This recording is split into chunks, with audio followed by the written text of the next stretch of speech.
কুষ্টিয়া সীমান্তের বিভিন্ন পয়েন্টে কয়েক দফা পুষিরের চেষ্টা হলেও বিজেপির অবস্থানের কারণে তা সফল হয়নি।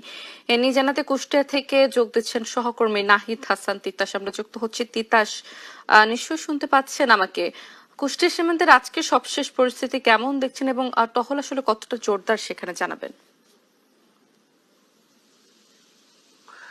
অতসী, কুষ্টিয়ার দৌলতপুর সীমান্তের আজকের পরিস্থিতি একেবারেই স্বাভাবিক। কোনো ধরনের কোনো অপ্রীতিকর ঘটনা এখন পর্যন্ত ঘটেনি এবং সীমান্তের 14টি বিওপির যে সদস্য রয়েছে, অর্থাৎ বিজিবির যে সদস্য রয়েছে, তারা কিন্তু সতর্ক অবস্থানে রয়েছেন এবং রাত দিন সমানভাবে তারা নিরাপত্তা জোরদার করেছেন এবং তারা তাদের যে নিরাপত্তা ব্যবস্থা সেটা কিন্তু পালন করছেন। আমরা রয়েছি একেবারেই সীমান্ত, অর্থাৎ শূন্য লাইনে। এখানে আমি একটু আপনাদের দেখাচ্ছি, এখানে বিজিবি সদস্যদের পাশাপাশি কিন্তু স্থানীয় সদস্যরাও কিন্তু সীমান্তে রয়েছে। তারা কোনোভাবেই কোনো ধরনের এই পুশিন বিএসএফ এর সেটি মেনে নেবেন এবং সেটিকে রোধ করার জন্য কিন্তু সর্বদা সতর্ক অবস্থানে রয়েছেন। আমি এ বিষয়ে বিজেপির সাথে কথা বলছি। বিজেপি যেটি বলছে যে তারা তাদের 14টি যে বিওপির সদস্য রয়েছে তাদের সর্বদা সতর্ক অবস্থানে রয়েছেন। তারা সীমান্তে টহল জোরদার করা হয়েছে, নিরাপত্তা ব্যবস্থা জোরদার করা হয়েছে। কোনোভাবেই ভারতীয় সীমান্তরক্ষী বাহিনী বিএসএফ এর যে অবৈধ পুশিন সেটা কিন্তু করতে দেবে না তারা। এদিকে এই